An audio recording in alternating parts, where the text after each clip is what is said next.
देखो बेटा, अगला नंबर क्या था बेटा? 3 4 पेयरिंग्स का 3 था। 3 था। Okay, now will talk about the 4। देखो क्या है, चौथा जो ऑर्गन रहेगा, जो स्ट्रक्चर रहेगा, that will be trachea. On ही हो रही। स्क्रीन नहीं हो रही? ओके, नहीं हो रही। अब देखो। Yes yes sir. ओके बच्चों, ठीक है। तो अगला क्या है बेटा आपका? एक ट्यूब लाइक स्ट्रक्चर है, बिल्कुल ट्यूब ही है। ट्यूब लाइक क्या, ट्यूब ही है, जिसको हम लोग क्या बोलते हैं बच्चों? ट्रैकिया। ट्रैकिया, ठीक है।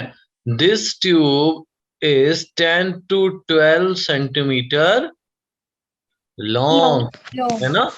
10 से 12 सेंटीमीटर लॉन्ग होता है, ठीक है। तो हम लिख लेते हैं ट्यूब 10 to 12 सेंटीमीटर लॉन्ग। और कहां तक पहुंचता है? मिड थोरेसिक कैविटी तक, ठीक है। देखो थोरेसिक कैविटी क्या है? ये यहां से लेकर जहां आपका डायफ्राम आ रहा है, नीचे एक डायफ्राम मिलेगा ना रेड कलर का, यस सर। ठीक है। ये बनाता क्या है आपकी थोरेसिक कैविटी। नीचे कौन सी कैविटी? एब्डोमेन। एब्डोमिनल, है ना? दो कैविटी है। तो थोरेक्स कौन सी कैविटी तक मौजूद है? मिड थोरेसिक कैविटी तक। सॉरी, ट्रैकिया कौन सी कैविटी तक मौजूद है? Mid thoracic cavity. Mid thoracic cavity तक, ठीक है। मिड थोरेसिक कैविटी, ठीक है। इसको यहाँ देखो, टिल। अगली चीज, इसमें कोई फूड नहीं जाएगा, तो इसलिए हम इसको क्या कहते हैं बच्चों? Wind pipe. विंड पाइप, ठीक है। इसमें मिलती हैं 16 से 20 incomplete cartilaginous, rings. Very good, C shape rings, ठीक है। Basically they are incomplete on the dorsal side. It prevents lungs from the collapsing, ठीक है। Sorry, trachea, why I am calling it lungs, है ना? It prevent trachea from collapsing, ठीक है, लिख दे रहे हैं। हाँ, प्रिवेंट ट्रैकिया फ्रॉम कोलैप्सिंग। ठीक है। Yes sir. इसके बाद लास्ट पोर्शन जो आपका आता है, दैट इज ब्रोंकियल ट्री, है ना? इसको हम समझेंगे, ठीक है। और इसकी में हम लोग समझ लेंगे कौन सा? रेस्पिरेटरी ट्री, ठीक है बच्चों। Yes sir. जब आपका, देखो म्यूट कर दो बेटा, कहीं से बहुत वॉइस आ रहा है। आरती, प्लीज म्यूट योरसेल्फ। जब ट्रैकिया आपका पहुंच जाता है फिफ्थ थोरेसिक रीजन तक, तो ये डिवाइड कर जाता है दो ब्रोंकाई में। इतनी बात हमने कल बात करी थी ना? Yes sir. ठीक, चलो। तो हमें ज्यादा समझाने की जरूरत नहीं, सिर्फ लिखाना लिखाना रह गया। When the trachea enters into thoracic cavity, divides into what? Two branches, ठीक है। क्या बोलते हैं उसको? Primary,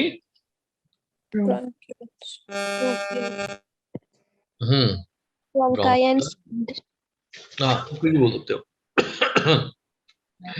At the level of sorry, at the level of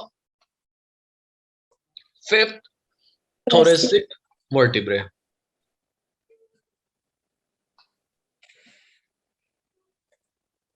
ये पॉइंट समझ में आया? आगे क्या लिखा है आपने? कहाँ बेटा?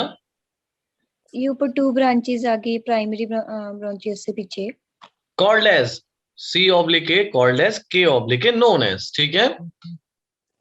सर लेवल ऑफ 6 लिखा है।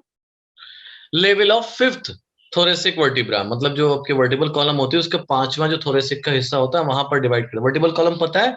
Yes sir.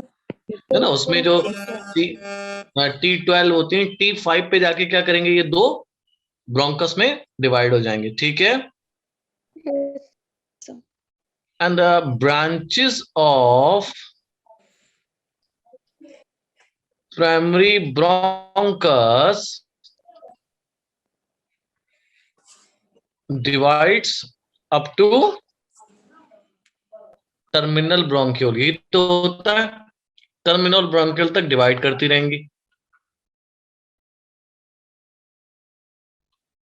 And this makes up the, ये क्या कहलाता है बच्चों, ब्रोंकियोल ट्री। ठीक है बच्चों, यस सर। देखो अब ये मान लो कि ब्रोंकियोल ट्री है from the primary bronchus to the terminal bronchiole. यहां पर हर वक्त कुछ एयर भरी रहती है, ठीक है।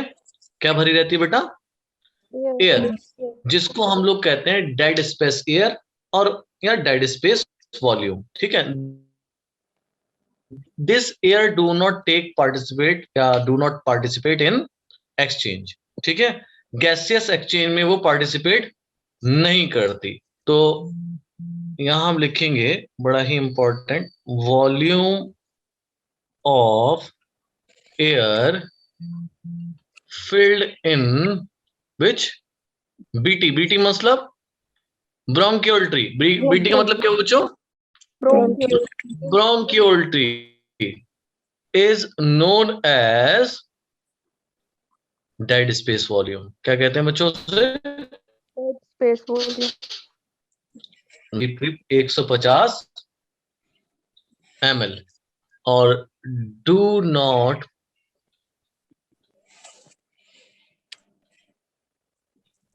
participate in exchange of gases. exchange of gases। Clear, Yes sir. Yes, sir. ठीक है, यहां तक समझ में आया बच्चों सबको, Yes, Yes sir. sir. लिख लो। लिख लिया। Yes, sir. 1 minute। Yes sir 1 minute. लिख लिया। Sir 1 minute.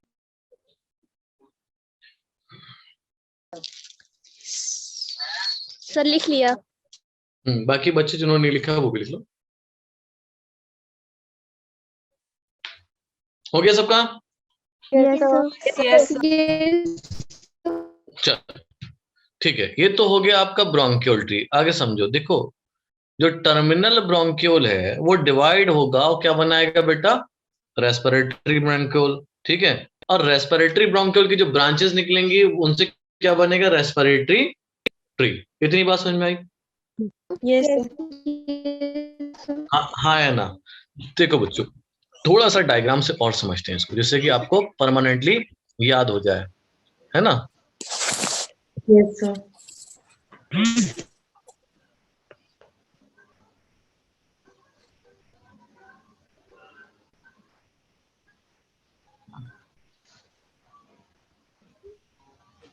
ठीक है, आप जरा देखें, आप एक ही तरफ का दिखा रहे हैं बेटा, दोनों तरफ का नहीं दिखा रहे।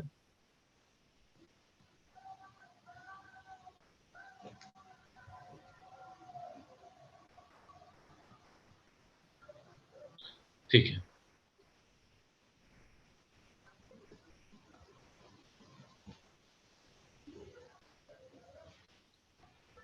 okay, what is the difference you are seeing in this area and in this area? क्या डिफरेंस दिख रहा है आपको? रिंग्स प्रेजेंट नहीं है और वहां पे रिंग्स प्रेजेंट है। वहां पर रिंग्स प्रेजेंट है। कौन बोला, ये आकाश बोला? यस बिल्कुल सही बोला।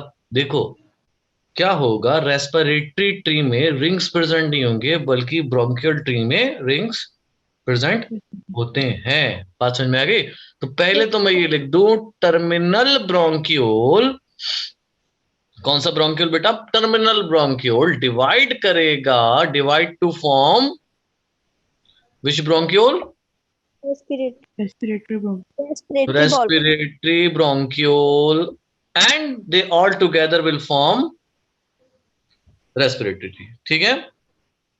Yes, sir. Okay. So now the branches of respiratory bronchiole form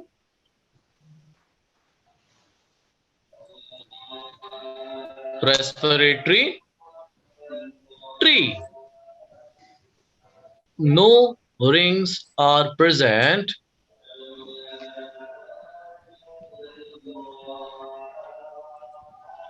in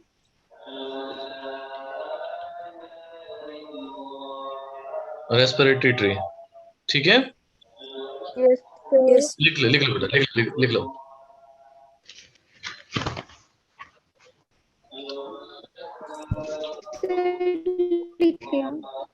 लिख लिया? चलिए आगे देखिए। No, sir. Yes, sir. Yes, Sir, sir. No, sir.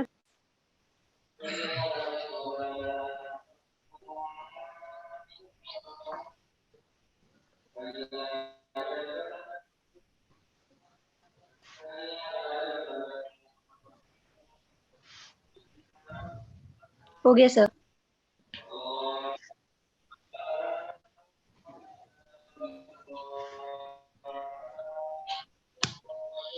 ठीक है, अगला जो हम ऑर्गन पढ़ेंगे दैट इज, ठीक है बेटा? अब देखो Yes, sir. जरा थोड़ा सा, तो हर बार डायग्राम तो ये बनेगा ही बनेगा, ठीक है? ये बार बार बनेगा बच्चों, थोड़ा सा और अच्छा कर देना इसको, आराम आराम से, ठीक है?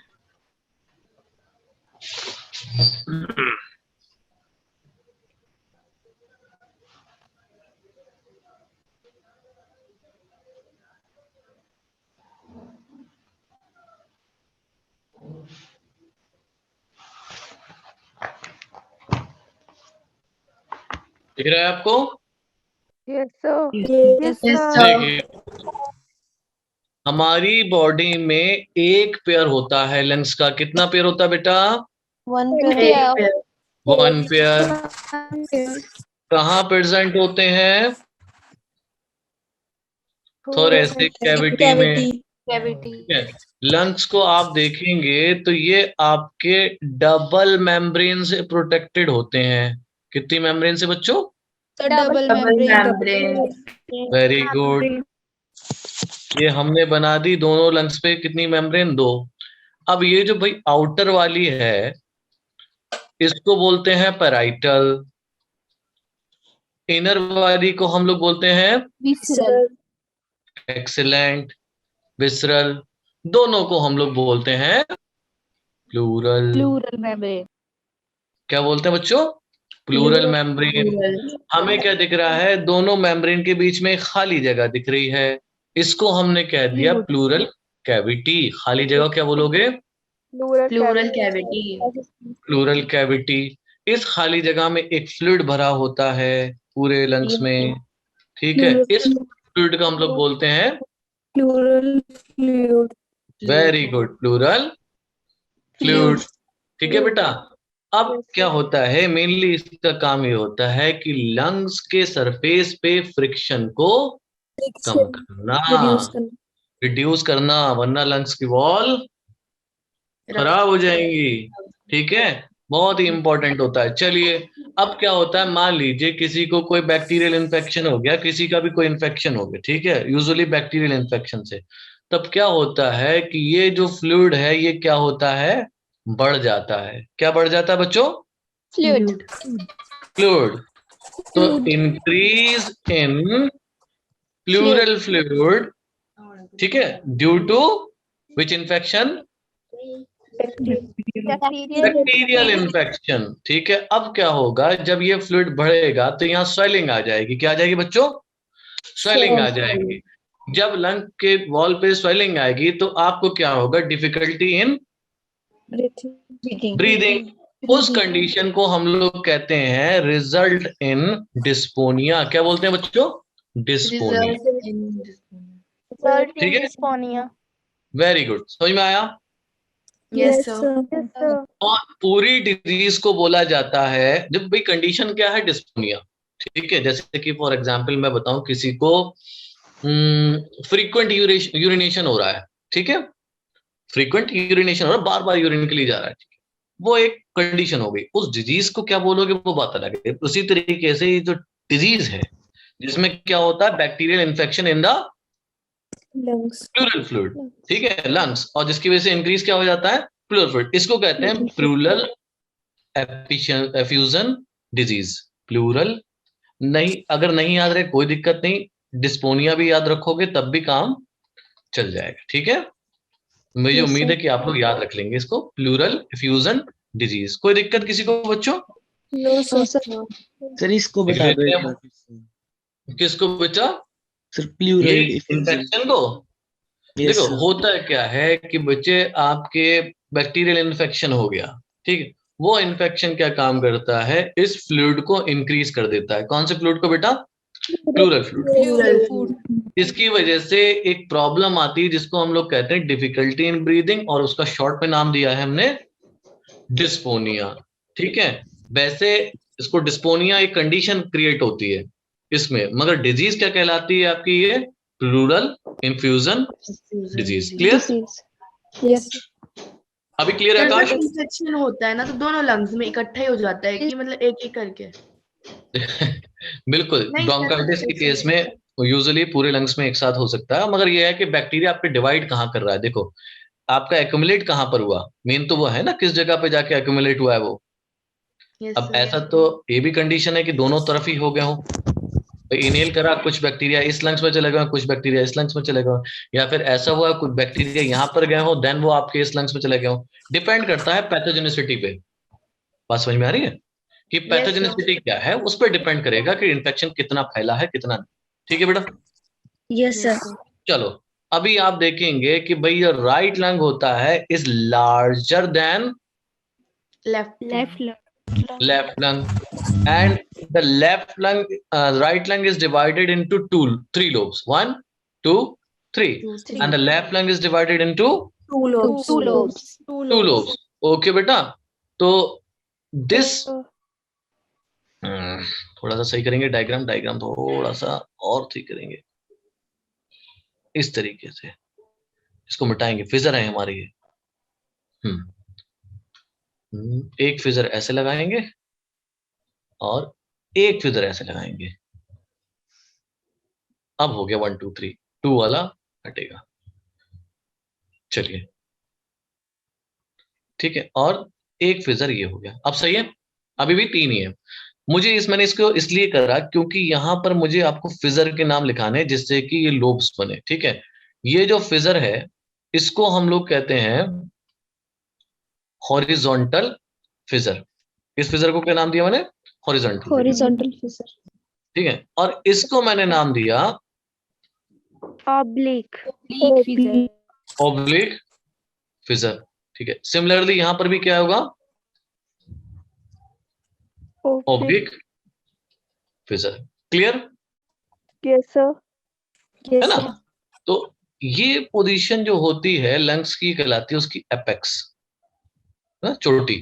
अब आप देखेंगे कि मैंने लेफ्ट लंग में हल्का सा एक नॉच बनाया है जिसको मैं बोलूंगा कार्डियक Notch. अब आपका होमवर्क है इसका दूसरा नाम क्या है। ठीक है, इस नॉच का नाम क्या है, दूसरा नाम। ठीक है, यहाँ पर क्या होता है, यहाँ पर थोड़ा सा हार्ट होता है ना अपना, तो उसके लिए एकोमोडेट करने के लिए बनाया गया है। ठीक है बेटा, So, थ्योरी लिखा हूं, चलो लिखाई दे रहा हूँ थोड़ी बहुत जिससे कि आपको याद हो जाए। Thoracic cavity covered by pleural membrane consists of pleural fluid, reduces the friction between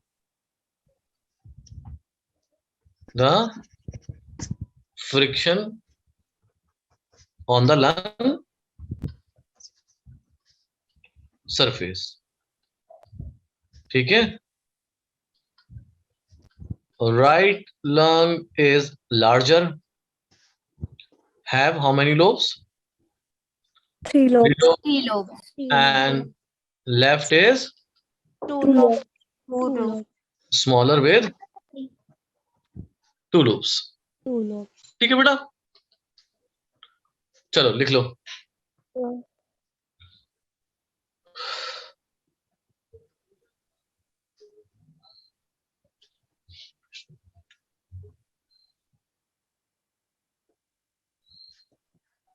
हो गया बच्चों? Yes, sir. Yes, sir. लिख लिया। लिख लिया। चलिए आगे देखते हैं अब हम। देखो ये तो हो गया हमारा लंग्स। लंग्स के अंदर मिलते हैं भाई लंग्स के, निकालना। कौन सा इससे पहले वाला? Yes, sir. ये Yes.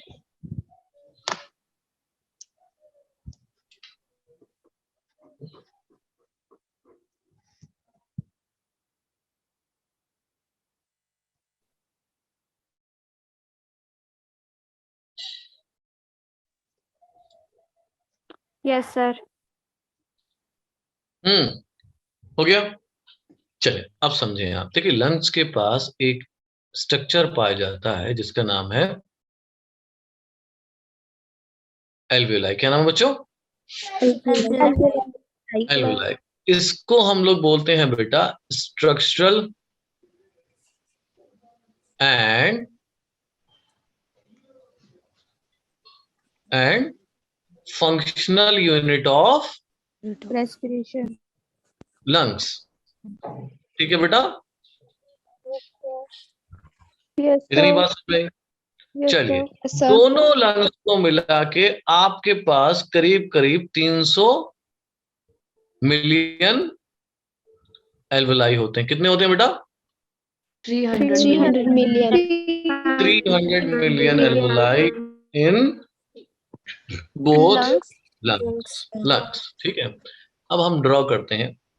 ये क्या है बच्चों? ये एल्वियोलाई है। Alveoli. ठीक है, देखिए वॉल जो है of alveoli is consist of 2 layers. How many layers? 2 layers. 2 layers. 2 layers.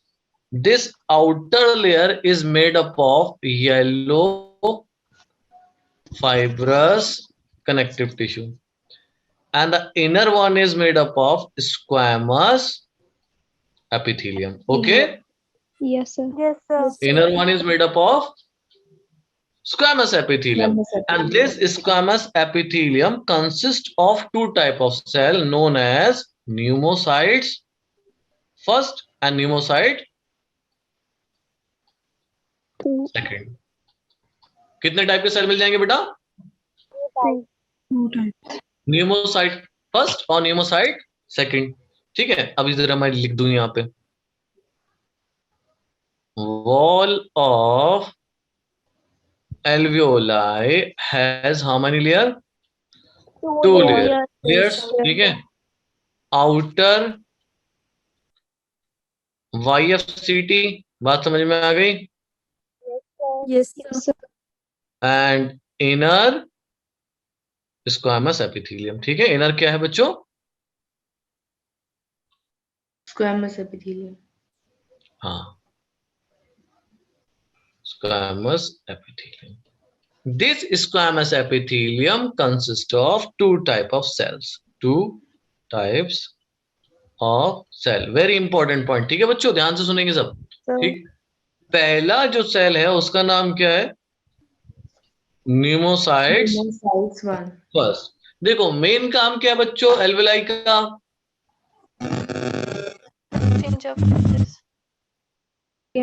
Exchange of gases. तो भैया मेन काम किसको दे दो? किसको दे देंगे हम मेन काम? न्यूमोसाइट फर्स्ट को। इसीलिए ये आपके मोर इन नंबर है। सीटी सीटी मीन्स कनेक्टिव टिश्यू। ओके, चलो अब दूसरा कौन सा बच्चा? Pneumocyte second. Pneumocytes second. ठीक है, देखो न्यूमोसाइट सेकंड का काम होता है, देखो इनको भी क्या करना होता है?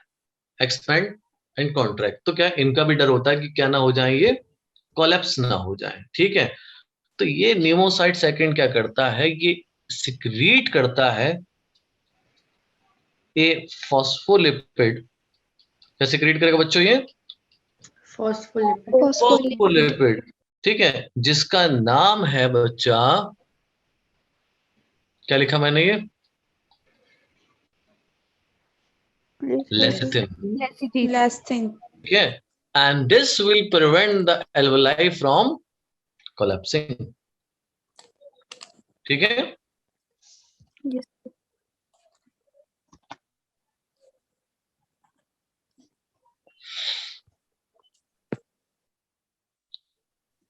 ठीक है, इसको हम इसीलिए लिखते हैं it act as surfactant, act as surfactant because it protect the surface of alveoli. चलो लिखो बेटा। सर लिख लिया। सर लिख लिया। सबने लिख एक लिया? मिनट। लिखो लिखो लिखो लिखो लिखो लिखो लिखो।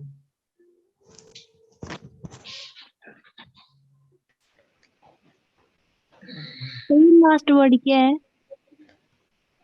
बेटा सर सरफेक्टेंट का मतलब क्या होता है? बेसिकली जो कि सरफेस टेंशन को दूर करे। आवाज आ रही है? Yes sir. Yes sir. जो सरफेस टेंशन को ना दूर करता है उसको हम सरफेक्टेंट कहते हैं। जब सरफेस टेंशन नहीं होगा तो कोलैप्सिंग के चांसेस कम हो जाते हैं, ठीक है। हो गया, आगे बढ़ाऊं? Yes sir. ये देखो मैंने क्या करा, यहाँ पे कुछ खाली कर दिया मैंने इसको, और यहाँ पर बना दिए छोटे छोटे से क्या, पोर्स। क्या बना दिए बेटा? Hole. पोर्स, ठीक है। इन पोर्स को हम लोग कहते हैं बेटा पोर्स ऑफ कुन। क्या बोलते हैं इनको? फोर्स ऑफ कुन, ठीक है। अब बेसिकली इसका काम क्या है? O2 को क्या बोला आपने? फोर्स ऑफ कुन, KUHN, कुन, ठीक है। Okay sir. हाँ, इन पोर्स से क्या आसानी होगी? Exchange of. तो पोर्स ऑफ कुन हेल्प और मेक द डिफ्यूजन इजी, ठीक है।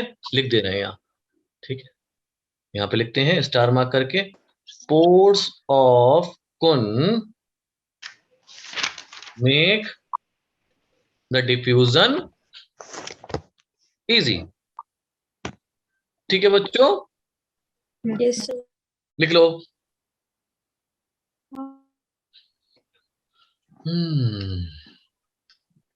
सर हो गया। हो गया सबको? Shreya Yes, sir. हो गया आपका? Yes sir. ओके बेटा, चलो आगे समझो। अब देखो हमारे जो लंग्स है ना, हमारे मतलब मैमल्स की बात कर रहा हूं मैं, ठीक। मैमेलियंस लंग्स क्या होते हैं? एक तो सॉलिड होता है, मतलब कि आपको लगेगा कि अंदर से खाली है, नहीं भाई कुछ भी खाली नहीं है अंदर, ठीक है। जो भी खाली जगह है वो क्या है? एल्वेलाई में है। बात समझ में आ रही है? लंग्स कैसे हैं? सॉलिड, ठीक। मैमेलियन लंग्स आर सॉलिड, मगर सॉलिड ऐसा नहीं पत्थर। आप ये मत समझना कि पत्थर है। सॉलिड का मतलब क्या है कि इसके अंदर कोई सेंट्रल कैविटी नहीं है। साथ साथ एक चीज और अच्छी है, कैसा है बेटा? स्पंजी। स्पंजी जो होगा वो फूलने में आसान हो जाता है। बात समझ में आ रही है? Yes sir. सॉलिड है और स्पंजी है, यानी कि विदाउट एनी सेंट्रल कैविटी, ठीक है। Okay Yes, sir. चलो अब मैं बड़ी ही इंपॉर्टेंट स्ट्रक्चर बनाने वाला हूं जिसको हम लोग बोलते हैं थोरेसिक केज। थोरेसिक केज, जरा ध्यान से सुनना, ठीक है। अब हम लोग बात करेंगे किसकी? थोरेसिक केज की। बच्चों होता क्या है, आपके पास एक खूबसूरत सी बोन होती है जो ब्यूटी बोन भी कहलाती है और कॉलर बोन भी कहलाती है। क्या कहलाती है बेटा ये? कॉलर बोन, दूसरा नाम? Beauty bone, Beauty one. और तीसरा नाम? क्लेविकल। आपको कौन सा नाम याद रखना है बेटा? Clavicle, clavicle, collar bone. है ना। क्लेविकल आपको याद रखना है। कॉलर बोन यहाँ जो होती है ना, ये हड्डी जो है ये वाली, है ना, ये दिख रही है आपको, मैं छू रहा हूँ अपनी, ठीक है। ये कौन सी है बोन बेटा? Collar bone, Clavicle. ठीक है, क्लेविकल, ठीक है। अब यहाँ पर हम हाथ लगा के देखें, बिल्कुल चेस्ट पे ना ऐसे बिल्कुल फ्लैट बोन जाती है नीचे, ठीक है, यहाँ से, ठीक है। ये वाली बोन जो कहलाती है बेटा, ये बिल्कुल नीचे की तरफ जाती है ऐसे, ठीक। इसको बोलते हैं हम बच्चों स्टर्नम, ठीक है। क्या बोलते हैं बेटा? Sternum. स्टर्नम। ये हो गई आपकी स्टर्नम, ठीक। अभी क्या होगा, मैं थोरेसिक केज बना रहा हूं, बात समझिएगा आप, ठीक। पीछे वर्टिबल कॉलम है, उसको मैं बनाऊंगा नहीं, ठीक। वो आपके हाइपोथेटिकल समझने की। पीछे क्या बच्चों? Vertebral column. वर्टिब्रल हाँ, कॉलम। थोड़ा सा मैं डायग्रामेटिकली इस तरीके से बना दे रहा हूँ जिससे कि आपको लगे पीछे मैंने क्या बनाया है, एक वर्टिबल कॉलम बनाई, ठीक है। इसको मैंने बना दिया जिससे कि आप कंफ्यूज ना हो। That is vertebral Vertebral column. Column, ठीक है। कौन कौन सी बोन आ गई? क्लेविकल, स्टर्नम और वर्टिबल कॉलम, ठीक है। अभी क्या होगा, हमारे थोरेसिक केज में केज तभी बनेगा जब कोई पिंजरे टाइप का हो। केज तो उसी का होगा ना जो पिंजरे टाइप का होगा, ठीक है। तो पिंजरा कौन बनाता है? रिब्स बनाते नहीं बनाते हैं? Yes. तो क्या रहता है, अभी हमें बनाना पड़ेंगे रिब्स। देखो होता क्या है, हमारे पास 12 पेयर ऑफ रिब्स हैं। कितने रिब्स हैं बेटा? 12 pairs. 12 पेयर ऑफ रिब्स, ठीक है। ये हमारे कुछ रिब्स जो होते हैं वो वर्टिबल कॉलम से जुड़े रहेंगे और आगे स्टर्नम से। कितने हो गए रिब्स यहाँ पर बेटा? 12 1 2 3 4 5 6 हो गए, और ये 7। कितने हो गए बच्चों? 7। अब 7 जो हैं, ये रिब्स जो हैं, 7 रिब्स, इनको हम लोग कहते हैं बच्चों true rib. Very good Shivani, true ribs, because dorsally attach with, पीछे किससे जुड़े रहते हैं रिब्स आपके? Vertebral column. Vertebral column. column. BC मतलब, Vertebral column. और वेंट्रली किससे जुड़े होते हैं बेटा? Sternum. Sternum. Very good, sternum से, ठीक है, ठीक है। और ये होते हैं बेटा 7 पेयर्स, फर्स्ट टू 7, 7. ये हो गया आपके ट्रू रिब्स। अब क्या होगा, अब होते हैं बेटा पीछे से, तो भाई वर्टिबल कॉलम से जुड़े हैं, आगे किससे जुड़े हैं ये? Sternum. ना, ये किससे जुड़े हैं? 7th रिब से। कौन से रिब से? 7th rib. यहां से लेकर यहां तक आपका हो गया बेटा, ये हो गए आपके फॉल्स, ठीक है। तो इसमें क्या लिखते हैं भाई हम? Dorsally attach with, 7th rib. Dorsally कहां से हो जाएगा 7th रिब से? 7th रिब तुम्हारी वेंट्रल साइड पे है ना, आगे है ना। Vertebral column and ventrally to the 7th. हाँ, dorsally attach to vertebral column and ventrally to, 7th. हाँ, to 7th rib. Clear? Yes, sir. Yes, sir. ये ऐसे रिब कहलाते हैं वो झूठे रिब। अच्छा, काम उनका वही है मगर सिर्फ अटैच 7th रिब से थे इसलिए झूठे कह दिए। कौन कौन से भैया? 8th टू 10th, है ना, 8वां 9वां और 10वां दोनों तरफ से, ठीक है। हम एक ही तरफ का भी बनाया है, दूसरा बनाऊंगा। अभी क्या बचा बच्चे? 2 पेयर, एक ये हो गया और दूसरा ये हो गया। ये वाले आपके कहलाते हैं बेटा Floating ribs. Floating ribs. कौन से कहलाते हैं बच्चों? Floating ribs. फ्लोटिंग। आगे छू के देख सकते हो, आपके ये फ्लोट करते रहते हैं। क्या करते रहते हैं बच्चों? फ्लोट करते रहते हैं, इसीलिए इनको हम लोग क्या कहते हैं बेटा? Floating ribs. डॉर्सली किससे अटैच है? Vertebral column. बस, और किसी से नहीं। Dorsally to vertebral column only, ऐसे लिख देंगे आप, ठीक है। Yes, sir. कौन सा pair? 11th and 12th। Clear है बच्चा? तो ये हो गया हमारा थोरेसिक केज। हाँ बेटा, कुछ पूछना है? No, sir.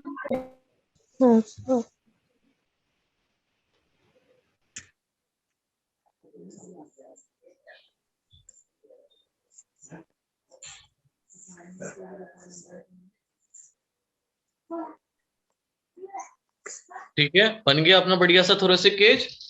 Yes, sir. Very good. अब ये देखो, इस थोरेसिक केज के नीचे हमें एक मस्कुलर सेप्टम मिलेगा, ये इस तरीके से बनाया। ठीक है, ये क्या है बेटा हमारा? Diaphragm. Diaphragm. Very good. ये क्या है? डायफ्राम। इसको हमने बोला भाई ये हमारा डायफ्राम है। ठीक है,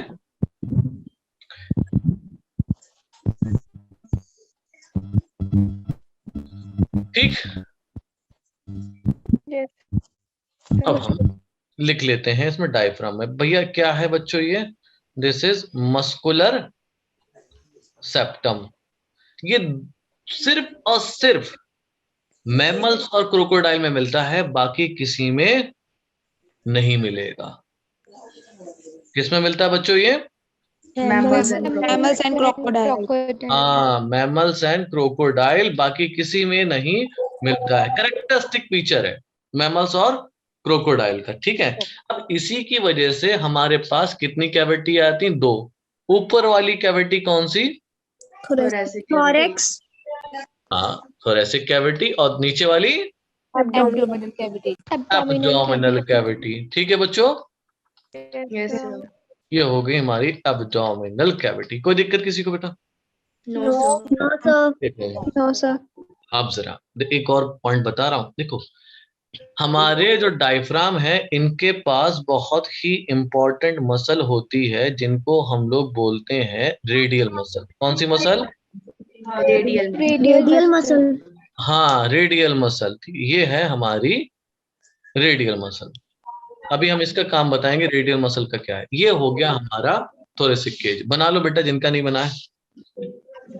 Okay, sir.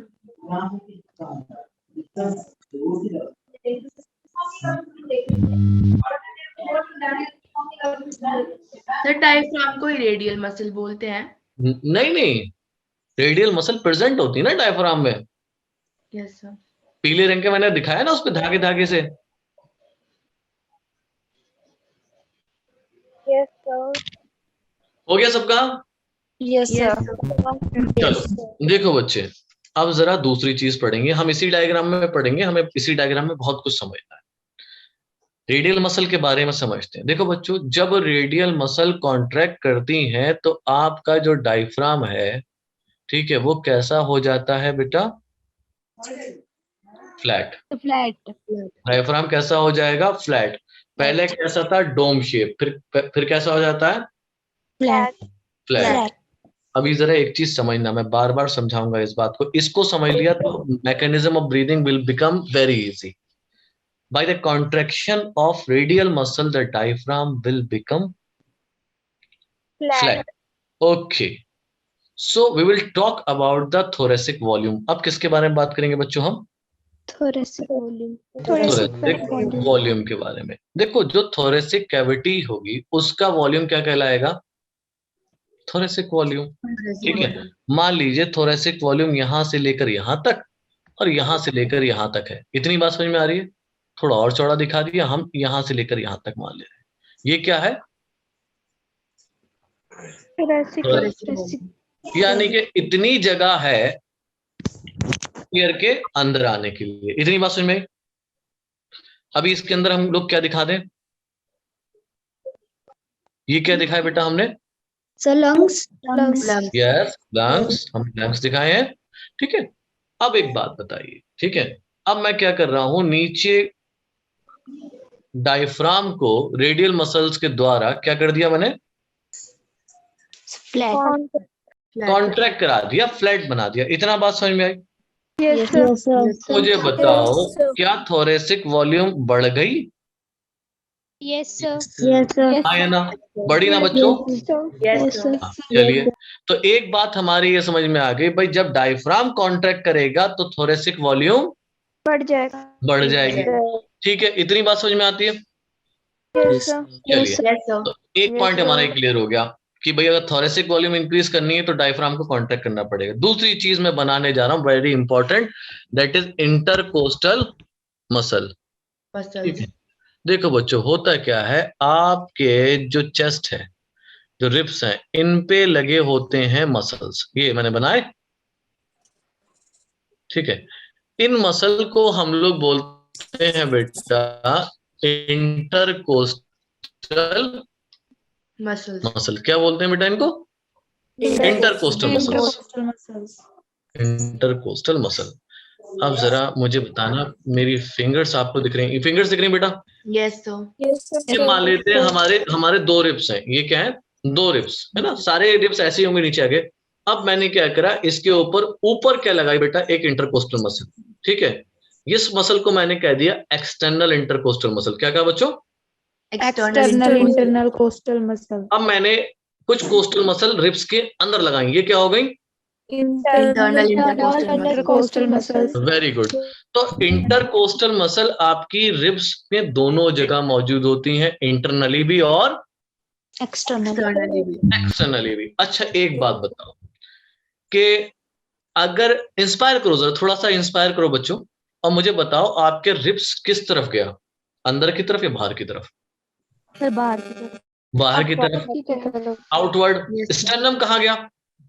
Sir inward. Sternum तो ऊपर जाएगा ना, सांस लो अंदर। Yes sir, upward. स्टर्नम कहाँ जाएगा? ऊपर जाएगा। तो यानी कि जब ऊपर वाली मसल को खींचा जाएगा, कौन सी मसल को बेटा? सर अपवर्ड वाली। ऊपर वाली, यानी कि एक्सटर्नल इंटरकोस्टल मसल जब कॉन्ट्रैक्ट करेंगी तो रिब्स कहाँ मूव करेंगे? आउटवर्ड। आउटवर्ड। स्टर्नम कहाँ मूव करेगा? अपवर्ड। अपवर्ड। मान लीजिए कि रिब्स इतना मूव कर गए, इतना इधर इतना इधर, तो यानी कि इधर भी थोरेसिक वॉल्यूम इंक्रीज हो गया, ठीक है। तो अगर थोरेसिक वॉल्यूम इंक्रीज कराना है तो किसका कॉन्ट्रैक्शन जरूरी है? पहला डायफ्राम का, दूसरा external intercostal muscle. Point clear हुआ मेरा? Yes sir. सर। ठीक है, इतना बहुत जरूरी समझना, क्योंकि जब तक मान लो कि आपने क्या करना है, ये लंग्स बिल्कुल ऐसे छोटे से छुटकू से, अभी इनमें हवा ज्यादा है नहीं, ठीक है। अब ये चाह रहे हैं कि इनमें हवा है, तो पहले तो आसपास जगह बने ना लंग्स को फूलने के लिए, यस सर। है ना। वो जगह तब बनेगी जब एक्सटर्नल इंटरकोस्टल मसल और डायफ्राम क्या करेंगे? कॉन्ट्रैक्ट। Very good. हो गया, समझ में आ गया सबके? Yes sir. बना लिया सबने? Yes yes sir. चलिए आगे लिखते हैं। यही लिख दे रहा हूं एक पॉइंट, तो बाकी पॉइंट में आगे लिखूंगा। Contraction of radial muscle, RM मतलब रेडियल मसल। भाई जहां मैंने रेडियल मसल लिखा वहीं शॉर्ट फॉर्म लिख रहा हूं, दूर नहीं लिखता, इसलिए कि तुम कंफ्यूज ना हो। मेक डायफ्राम कैसा बनाता है? डायफ्राम को फ्लैट। फ्लैट। कैसा कर देगा? फ्लैट कर देगा। फ्लैट। चलो लिखो, ये लाइन लिखो, फिर आगे पढ़ाते हैं। लिख लिया बच्चों? Yes sir. Yes sir. Okay चलो आगे देखो।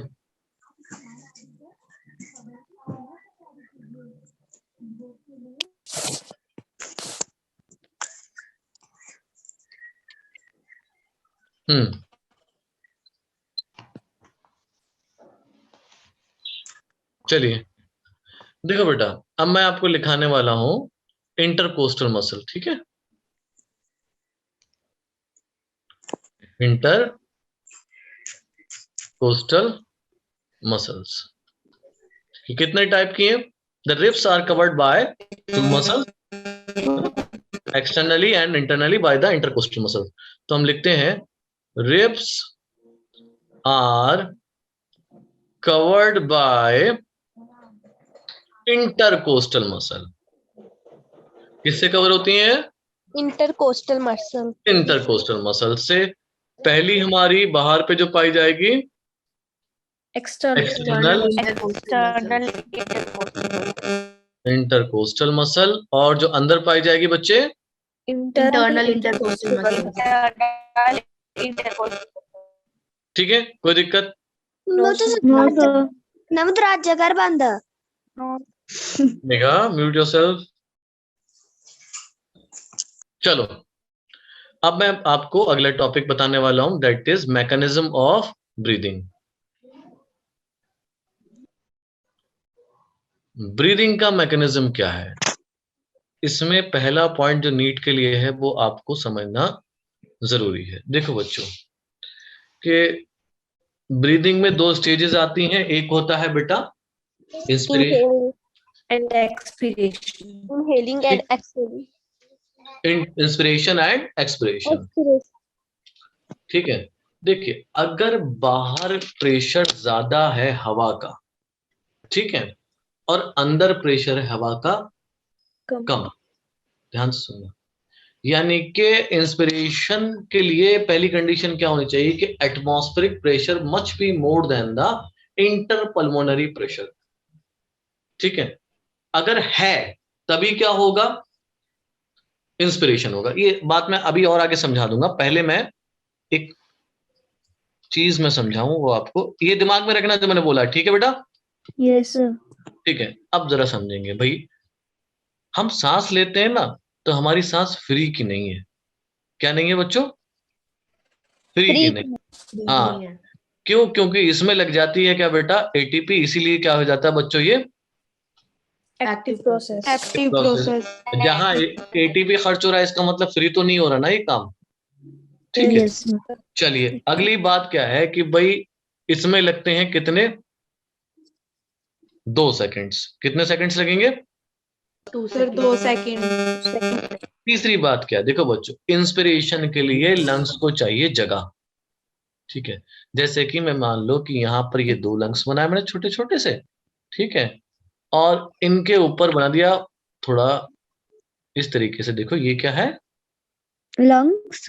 लंग्स, और कवर्ड बाय Ribs.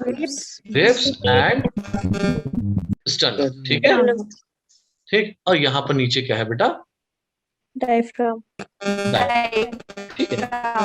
अब मुझे बताओ, ये लंग्स के पास ज्यादा जगह तो है ही नहीं एयर अंदर करने के लिए, तो क्या करा जाए? पहली बात तो क्या करा जाए, इस डायफ्राम को क्या कर दिया जाए, Flat. फ्लैट कर दिया जाए, Flat. है ना, फ्लैट कर दिया जाए। और दूसरी चीज क्या करी जाए, ये जो हमने बनाए थे रिब्स, इनका भी वॉल्यूम, इनको भी चौड़ा बाहर की तरफ निकाल दिया जाए। ठीक है, और ये बाहर की तरफ कब निकलेंगे, जब क्या होगा बच्चों, एक्सटर्नल इंटरकोस्टल मसल Contract करेंगे. कॉन्ट्रैक्ट करेंगी। ठीक है, तो होता क्या है, एक्ट, देखो आराम से देखो ना, कितनी थोरेसिक वॉल्यूम बढ़ गया, बढ़ गया नहीं बढ़ गया, है Yes, ना? sir. At the time of inspiration क्या होगा, external intercostal muscle, external Intercostal muscle. Muscle and diaphragm contract. क्या करेगा बच्चों, एक्सटर्नल इंटरकोस्टल मसल और डायफ्राम Contract. कॉन्ट्रैक्ट कर जाएगा। ठीक है, इसकी वजह से क्या होगा कि रिब्स एंड sternum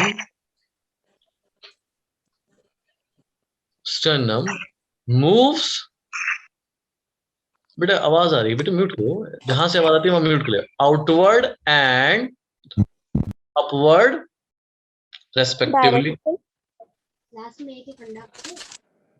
है ना? रिब्स और स्टर्नम, रिब्स आपका आउटवर्ड जाएगा और स्टर्नम आपका अपवर्ड जाएगा, thereby increase the thoracic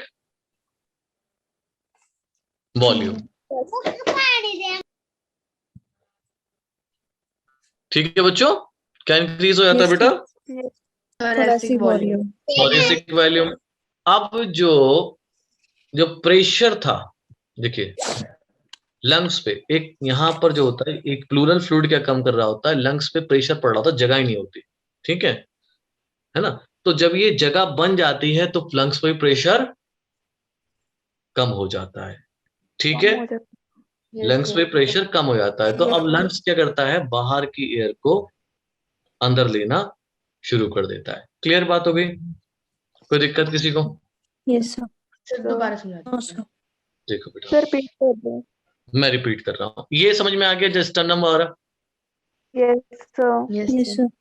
ठीक है, यहां पर प्लूरल मेम्ब्रेन है, हाँ या ना? ये प्लूरल Yes, मेम्ब्रेन है ना, इसमें प्लूरल फ्लूइड भरा है। Yes, sir. Yes. ये प्लूरल फ्लूइड मान लो कि ये एक मैं आपको इस तरीके से एक बना रहा हूं, एक रिब्स है ना, सिर्फ एक समझाने के लिए, ठीक है। यहाँ पर प्लूरल फ्लूइड है। अब ये रिब्स क्या कर रहा है, इस प्लूरल फ्लूइड की वजह से प्रेशर आ रहा है किस पे, रिब्स के ऊपर है, जगह ही नहीं है, तो प्लूरल फ्लूइड किस पे प्रेशर डाल रहा है, lungs Sir, lung lungs. Lungs पे। वेरी गुड, है ना श्रेया, लंग्स पे प्रेशर डाला है। अभी क्या हुआ कि ये रिब्स जो है वो फैल गए, चौड़े हो गए, है ना। अब ये प्रेशर लंग पे से हट गया, ठीक है। बात समझ में आई? जब रिब्स आपके आउटवर्ड चले जाते हैं, जो प्रेशर पड़ रहा था लंग्स पे ड्यू टू प्लूरल फ्लूइड, वो कम हो जाता है। इसी वजह से क्या होती है कि ऊपर से एयर आसानी से आने लगती है। अब लंग एक्सपेंड कर जाएगा, है ना। भाई जगह मिल गई, देखो ना जगह कितनी मिल गई। जब ये इतना एरिया इधर एक्सपेंड करने को मिल गया, इतना एरिया इधर एक्सपेंड करने को मिल गया, इतना एरिया इधर एक्सपेंड करने को, इतना एरिया होगा नहीं होगा expand. Yes, sir. Yes sir जैसे ही एयर प्रेशर डिक्रीज होता है लंग्स में, तो फौरन ही क्या होगा बच्चे, इंस्पिरेशन होगा। Clear? Yes sir Yes, sir. Sir.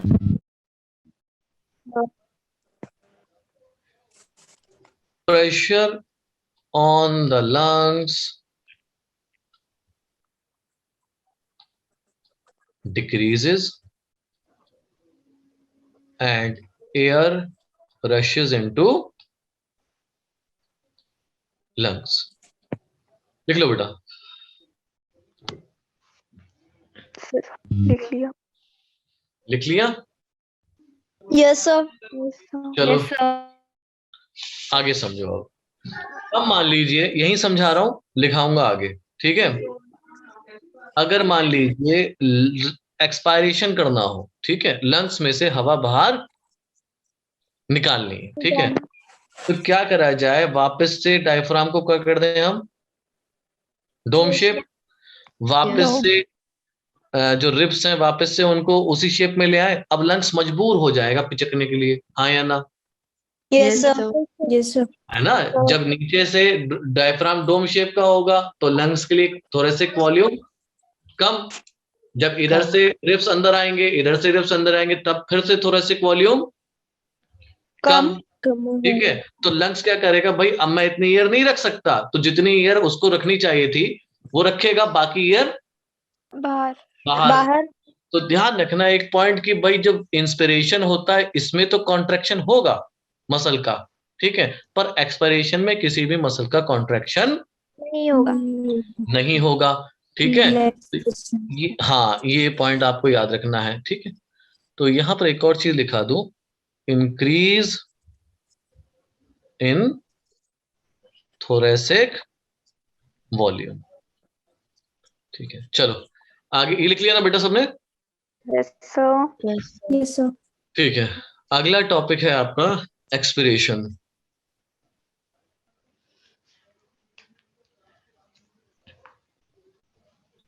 देखें बेटा, एक्सपिरेशन में Air is released out. हाँ अभी बताते हैं, क्या नाम है आकाश, इंटरनल इंटरकोस्टल मसल का क्या रोल है बताता हूं मैं, ठीक है। देखो बच्चों, एक्सपिरेशन में क्या होना है, हवा बाहर जानी है। बेसिकली जो नॉर्मल एक्सपिरेशन है, नॉर्मल एक्सपिरेशन मतलब समझे कि जैसे गुब्बारा फैलाते हैं ना हम लोग, Yes, वो आपका sir. नॉर्मल नहीं है, वो आप फोर्सफुल कर रहे हो, है ना, जान लगा रहे हो पेट से भी, है ना। नॉर्मल एक्सपिरेशन कैसा प्रोसेस है, Passive. Passive. यानी कि इसमें एनर्जी नहीं लगेगी, Lose नहीं हो रही. नहीं यूज नहीं होती है। पैसिव में बिल्कुल भी नहीं एनर्जी होती। यूज नहीं होती है, नहीं होती। ठीक है। 3 seconds. करीब करीब हाँ 3 सेकंड में ये पूरा हो जाता है, 3 सेकंड्स में, ठीक है। इसमें आपकी कोई भी मसल कॉन्ट्रैक्ट नहीं करेंगी, नो मसल कॉन्ट्रैक्ट्स, कोई भी मसल आपकी कॉन्ट्रैक्ट नहीं करेगा। नहीं करती, है ना। ऐसा नहीं है कि कॉन्ट्रैक्ट करना है, अंदर लेके आना है तो इंटरनल कोस्टल मसल कॉन्ट्रैक्ट करेगी, नहीं भाई, इंटरनल कोस्टल मसल का कोई भी रोल यहाँ पर अभी नहीं है। नहीं है, ठीक है। अब जरा ध्यान से सुने, होगा क्या फिर, इंस्पिरेशन में क्या हुआ था बेटा लोग, Muscle एक्सटर्नल और डायफ्राम कॉन्ट्रैक्ट करे थे, Yes, sir. इन दोनों को क्या करा दो यहाँ पर, रिलैक्स, Relax. है रिलैक्स ना। तो रिलैक्स हो जाएंगे तो वापस अपने शेप में सब कुछ आ जाएगा, है ना। तो क्या होता है, relaxation in diaphragm and, External intercostal muscle. Very good Muskan, external intercostal muscle. कोई दिक्कत किसी को बेटा, नहीं ना। No, sir. चलिए ये हो गया आपका। देखिए जब ये रिलैक्स होंगे तो थोरेसिक वॉल्यूम कम होगा, है ना। अब फिर से भाई थोरेसिक वॉल्यूम कम होगा ना, Yes, ठीक। sir. अभी क्या होगा, थोरेसिक वॉल्यूम कम होगा, ये प्लूरल फ्लूइड फिर से प्रेशर डालेगा ना लंग्स पे, Yes, sir. है ना। तो लंग्स पे प्रेशर पड़ेगा तो लंग्स क्या करेगा, हवा को बाहर निकालेगा, है ना। चलिए Yes, sir. Yes, sir. कोई कंफ्यूजन हो रहा मुझसे भी पूछ लो बेटा। ड्यू टू दिस, तो repeat कर दो. अच्छा रिपीट कर रहा हूं Tanisha. Due to this thoracic volume, ये जो मैं लिख रहा हूं वही रिपीट कर रहा हूं, ठीक है। वॉल्यूम डिक्रीजेस, ठीक है तनीषा। Yes, sir. जब डायफ्राम और एक्सटर्नल इंटरकोस्टल मसल आपके कॉन्ट्रैक्ट करेंगे तो थोरेसिक वॉल्यूम Decrease हो decrease, decrease thoracic volume decrease होगा। अब जो लंग्स बेचारा फैल के चौड़ा होके था, फैला हुआ था ना इंस्पिरेशन में, है ना बेटा। आई विल टेल यू ना, I will tell you where is the role of internal intercostal muscle. I have informed you, मैंने बोला है ना अभी बीच में, बोल बच्चों। Yes, sir. हाँ बताऊंगा। तो अभी क्या बता रहा था मैं, हाँ लंग्स जो है आपका क्या हो गया, इंस्पिरेशन के टाइम फैला हुआ है Yes, ना। आपके रिब्स बाहर को आए। अब क्या हुआ कि वो जो रिब्स बाहर के थे वो अंदर आना शुरू हुए। अब लंग्स पे क्या पड़ रहा बेटा, प्रेशर। ये क्या हो गया, तो लंग्स पे क्या पड़ेगा बच्चों, प्रेशर। ये अभी तो मैं बड़ा खुला खुला घूम रहा था, ये क्या हुआ मेरे चारों तरफ फिर से क्या आने लगा, रिब्स और स्टर्नम आने लगा। अब लंग्स पे क्या पड़ता है, lung pressure on the lungs increases. Point clear हुआ Tanisha. yes, sir. Pressure increase हो जाता है लंग्स पे, ठीक है। अब इस प्रेशर को कैसे निकाले, उससे कहते भाई जो मैंने हवा ली थी वो वापस आप ले जाओ, है ना। मैं बर्दाश्त नहीं कर पा रहा हूँ, ये रिब्स मुझे रहने नहीं दे रहे ऐसा। तो बेचारा क्या करता है, वापस से अपने शेप में आ जाता है और एयर को बाहर निकाल देता है। Clear. Yes, sir. Air moves out of the lung, Lungs. ठीक है बेटा। Yes, sir. चलो अब बात करते हैं भाई इंटरनल इंटरकोस्टल मसल का रोल कहां पर है। देखो बच्चों क्या होता है, एक तो हम करते हैं नॉर्मल, जैसे कि मैं आप अभी बात भी कर रहे हैं और पढ़ भी रहे हैं, पढ़ा भी रहे हैं, है ना। ये हो रहा है ना, यस सर ठीक है। अब बर्थडे में जाते होगे आप लोग, है ना, फ्रेंड्स के। Yes, sir. अब वो फ्रेंड्स क्या करता होगा, चलो पहले तो मेरे एक काम करो, मेरे बैलून्स को फुलाओ। कहते हैं ना बहुत सारे ऐसे फ्रेंड्स होते हैं काम पे लगा देते हैं बिना केक दिए, है ना। अब वहां पर क्या होता है, आपने क्या करा, फोर्सफुल इंस्पिरेशन करा, ठीक है। और फिर क्या करा, Full expiration. भाई आप चाहेंगे ज्यादा से ज्यादा हवा एक बार में इस गुब्बारे में, भाई हम तो गुब्बारा कहते हैं, वहां क्या बोला जाता है भाई हिमाचल में, सर गुब्बारा गुब्बारा बोलते हैं ना। चलिए बढ़िया है। तो हमने क्या करा, इस गुब्बारे में फोर्सफुल इंस्पिरेशन और एक्सपिरेशन करके हवा भर दी। अब फोर्सफुल इंस्पिरेशन एक्सपिरेशन में रोल आ जाता है, देखो अभी तुम नॉर्मली सांस ले रहे हो, और जरा तेज खींच के सांस लेना, देखना कि कौन सा बॉडी का पार्ट इन्वॉल्व हो गया, बताओ। क्या आपका पेट इन्वॉल्व हुआ? Yes, sir. तो क्या होता है, फोर्सफुल इंस्पिरेशन या फोर्सफुल ब्रीदिंग में एब्डोमिनल मसल, इसको भी जोड़ लो इसमें, ठीक है, plus internal intercostal muscle, clear, ये इन्वॉल्व होती हैं, ठीक है बच्चों। Sir. कोई पॉइंट फिर से बता दो। ये पॉइंट शैलजा पूछ रही है, No, sir. कौन पूछ रहा है फिर? सर आई मीन लिखना कैसे है ये? अच्छा, आई मीन लिखना है।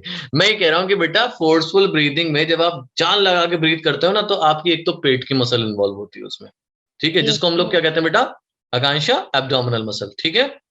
Yes sir. और एक आपकी रिब्स के अंदर वाली मसल इन्वॉल्व होती है, जिसको हम लोग कहते हैं इंटरनल इंटरकोस्टल मसल। मैं लिखा दे रहा हूँ बच्चे, परेशान नहीं होते, ठीक है। तो इन, ठीक है आकाश, मेडिकल स्टूडेंट, नाम तो लिखा ही नहीं आपने मेडिकल स्टूडेंट ने अपना नाम। इन फोर्सफुल ब्रीदिंग में क्या होता है? एब्डोमिनल मसल, कौन सी बेटा? Abdominal muscles External. And internal intercostal muscles are also involved, ठीक है। चलिए लिखिए आप।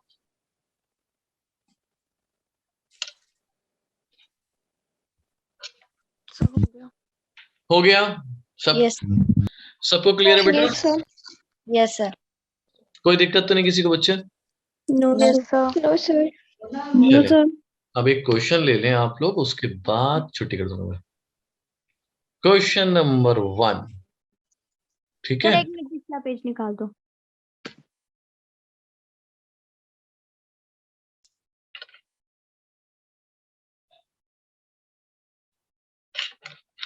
Yes sir. ठीक है, चलो अब मैं लिखा हूं, क्वेश्चन लिखा दूं मैं। Yes, sir. Yes, sir. Larynx is a modified portion of number 1 pharynx, number 2 trachea, number 3 bronchus, and number 4 lungs। देखो बच्चों, पोल मीटर आ रहा है आपके पास, ये रहा आपका पोल मीटर, ठीक है। लिखो बच्चों।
हो गया बेटा?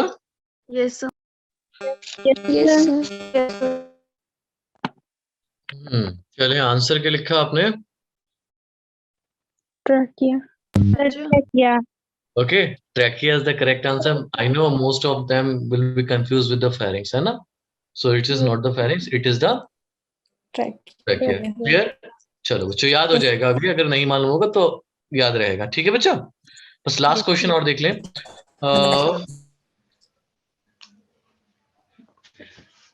cartilaginous ring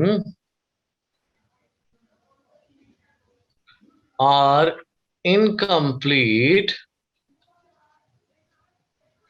at which surface? Option A dorsal, option B ventral, option C lateral, option C D none. Okay, now it is your poll. Okay, चलो करो बच्चों, पोल पे आंसर दो बेटा। जो भी आंसर देना है आपको पोल पे दो, मुझे नहीं देना। Meenakshi Good, but answer on poll, okay?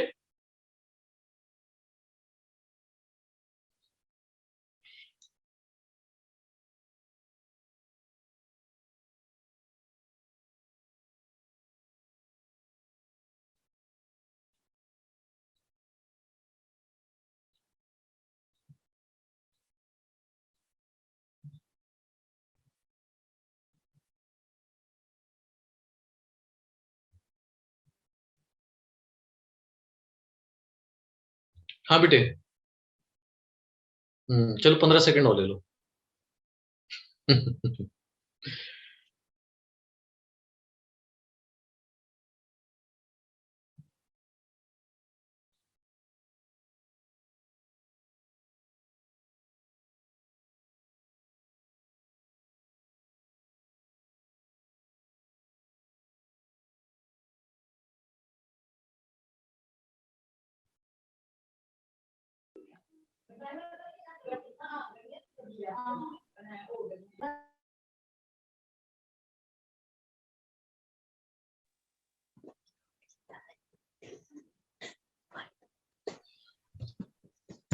हो गया बच्चों?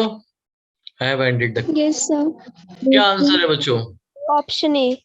Option A, that Option is A. the dorsal side. ठीक है बच्चों, वेरी गुड, शाबाश। ठीक है बेटा, तो ये हो गया। कल हम आगे बढ़ेंगे और respiratory volumes, respiratory capacities and exchange of gases, ये उम्मीद करते हैं। Okay Akash, good night, I know you need to go. पहले विश कर दिया आकाश ने भी, ठीक है। Thank you, चलिए sir. फिर, thank you sir. Thank you बेटा, bye sir, good night. Good night, bye.